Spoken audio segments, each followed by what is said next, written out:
ଘରେ ନାହାନ୍ତି ଶ୍ରୋତା ତେଣୁ ଆମେ ଟିକେ ଏଇଠି ଆମେ ତାକୁ ସମକଦା ଚାହୁଁଛି ଅଧିକ ପରିଶ୍ରମ ଦଉନି ତଥାପି ଛାଡ଼ିବିନି ଗୋଟିଏ ସମସ୍ୟାକୁ ସମାଧାନ ଯିଏ କରିଦେବ ବହୁତ ଭଲ ଲାଗିବ ଏଇଟା ଉଠୁକୁ ଗୋଟେ ଗୋଟେ ପଚାରିବି ତମ ପୁରାଣ ଭିତର କଥା ତମ ପୁରାଣ ଆମ ଘର ପାଖର ଜଣେ ଶିକ୍ଷିତ କଲେଜ ପଢୁଆ ପୁଅକୁ ମାଡ଼ ଖୁଆଇଛି ଗଲା କାଲିର ଘଟଣା କହୁଛି କାହିଁକି ମାଡ଼ ଖୁଆଇଲା ସେ ପଢିଲା ମହାଭାରତ ଭଲ କି ବୁଝିଲା ଯେ ଅର୍ଜୁନ ଯୁଧିଷ୍ଠିର ଭୀମ ଅର୍ଜୁନ ନକୁଳ ସହଦେବ 5 ଭାଇ ବୋଲି ଏବଂ ସେ ପଢୁ ପଢୁ ବୁଝିଥିଲା ଯେ ଅର୍ଜୁନ ଯୁଧିଷ୍ଠିରଙ୍କର ଝିଅକୁ ବାହା ହେଇଛି କିଏ ନା ନକୁଳ ସେ ସେଇଠି ବୁଝିଲା ଯେ ଭାଇର ଝିଅକୁ ଭାଇ ବାହା ହେଇଛି ତେଣୁ ସେ କଣ କରିଛି ଜାଣିଛ ଚଣ୍ଡାଳ ସେ ତା ଭାଇର ଝିଅକୁ ବାହା ହେବା ପାଇଁ ତାଙ୍କ ଘରେ ପ୍ରସ୍ତାବ ଦେଇଦେଇଛି ଘର ଲୋକ ବାଡେଇବେନି ତମ ପୁରାଣ ପଢିକି ଆମେ କଣ ଏମିତି ମାଡ ଖାଇବୁ ନାଇଁ ତାହେଲେ କଣ ସେ ପୁରାଣ କହିଲା ଆମକୁ ଆଜ୍ଞା ପ୍ରକୃତରେ ଭାଇଙ୍କର ଝିଅକୁ ବାହାଘର ହବା ଏ ଶ୍ରେୟସ୍କର ନୁହଁ ସେ ଯୋଉ ଅର୍ଥଟାକୁ ବୁଝିନା କାରଣ ଶାସ୍ତ୍ର କହେ ଯୁଧିଷ୍ଠିର ସେ ଜାତ କନ୍ୟା ନକୁଳେନ ବିବାହିତା ସହଦେବ ନ ବୁଝିତେ ସାମାନ୍ୟ ବହୁତ ହବ ଯୁଧିଷ୍ଠିର ଯୁଦ୍ଧରେ ସ୍ଥିରତା ଅବଲମ୍ବନ କରିଥିବା ବ୍ୟକ୍ତିକୁ ଯୁଧିଷ୍ଠିର କହନ୍ତି ଆମର କାଳିଦାସ ଲେଖିଛନ୍ତି ଅସ୍ତିତ୍ୱ ରସ୍ୟାଂ ଦିଶି ଦେବତାତ୍ମା ହିମାଳୟ ନାମ ନଗାଧିରାଜ ପୂର୍ବା ପରୌତୟ ନିଧି ମଗାୟ ସ୍ଥିତ ପୃଥିବ୍ୟାୟ ମାନଦଣ୍ଡ ଏ ପୃଥିବୀର ମାନଦଣ୍ଡ ହିସାବରେ ହିମାଳୟ ପର୍ବତ ହେଉଛି ସ୍ଥିରତା ଅବଲମ୍ବନ କରିছে ବୋଲି ଶାସ୍ତ୍ରକାର ମାନେ ପ୍ରମାଣ ତାଙ୍କର କନ୍ୟାକୁ କୋଳଗୋତ୍ର ନଥିବା ବ୍ୟକ୍ତି ଯେ କି ଦେବ ଶଙ୍କର ଭଗବାନ ବିବାହ ହୋଇଥିଲେ ଆଜ୍ଞା ଏପଟେ ମହାଭାରତକୁ ସିଏ ବୁଝିବା କଥା ନୁହଁ କଥାଟା ହଉଛି ହିମାଳୟ ପର୍ବତ ଯୁଦ୍ଧରେ ସ୍ଥିର ତାଙ୍କ ନାଁ ଯୁଧିଷ୍ଠିର ନକୁଳେନ ବିବାହିତା ନକୁଳ ହେଲେ ତାଙ୍କର ଭାଇ ସହଦେବ ମଧ୍ୟ ଭାଇ ତେଣୁ ଏମାନେ ଆଜ୍ଞା ଭଗବାନ ଦେବଦେବ ଶଙ୍କରଙ୍କୁ ବୁଝାଯାଏ ନକୁଳ କୁଳଗୋତ୍ର ନାହିଁ ତେଣୁ ସେ ହିମାଳୟ ପର୍ବତ ରାଜାଙ୍କର କନ୍ୟାକୁ ବିବାହ ଇଏ ଭାଇ ଭଉଣୀକି ବାହାଘର ହେଲେ ଲୋକ ବାଡ଼େଇବେ ଏ ସଂସ୍କାର ବିରୁଦ୍ଧ ନୁହଁ ସେତିକି ନୁହେଁ ଏ ବନ୍ଧୁଙ୍କ ଘର ହଉଛି ମଠକୋଲା ଘର ଆମର ସୁରପ୍ରତାପରୁ ସ୍କୁଲରେ ଟିଚରସିପ୍ ପିଟି ଅଛନ୍ତି ସେ ମତେ କାଲି କହିଲେ ପୁରାଣ ପଢି ଜଣେ କଲେଜ ଲେକ୍ଚର ଅକାତ ଜ୍ଞାନ ତାଙ୍କର ନା କଲେଜ ଲେକ୍ଚର 7 ମାସ ହେଲା ଜେଲରେ ଅଛନ୍ତି 7 ମାସ ହେଲା ଜେଲରେ ଅଛନ୍ତି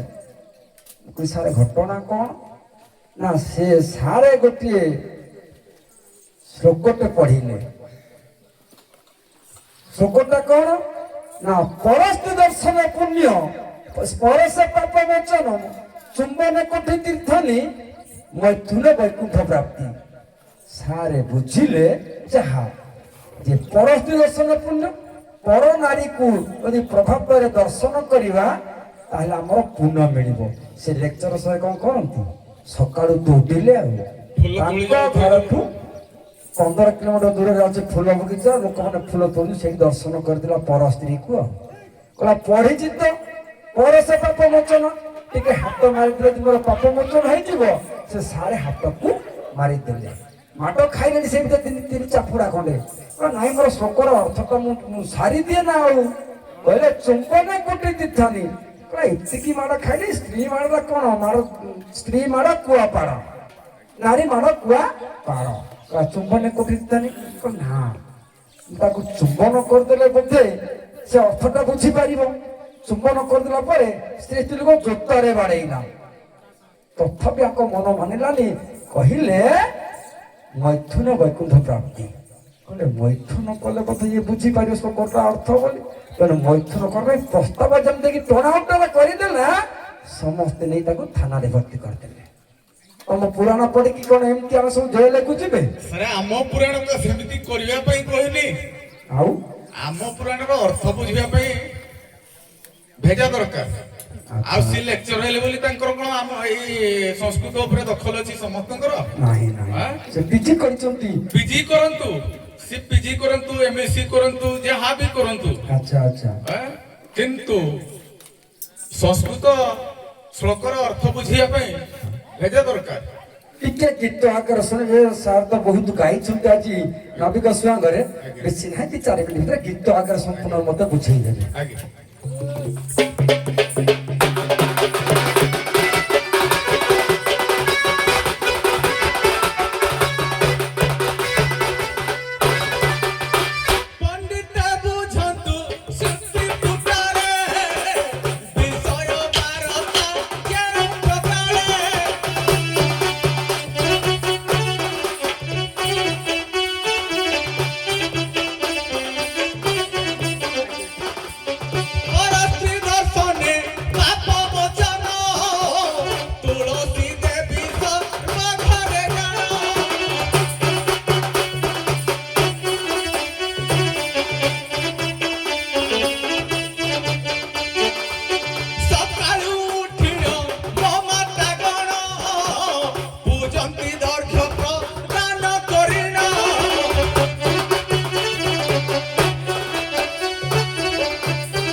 परस्त्री कहिले तुलसी तुलसी बा वृंदावती वृंदावन परस्त्री ता कहीं कहगला खाटी लोक मन सुनै दिया परस्त्री ता कहीं कहगला आज्ञा देखंतु जलंधरंकर स्त्री हेले वृंदावती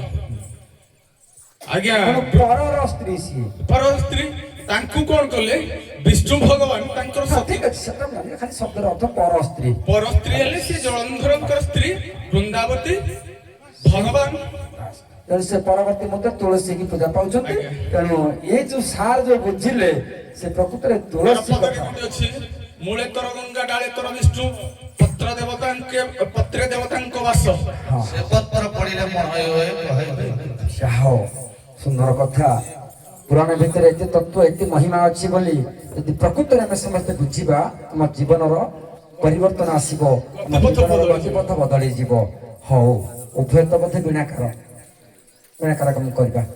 ଆସନ୍ତୁ। ହଁ, ଏକା ବେଳେ ପଳେଇ ଆସନ୍ତୁ କାରଣ ଆମେ ଏକା ବେଳେ ଯିବା ଏଠୁ ନା।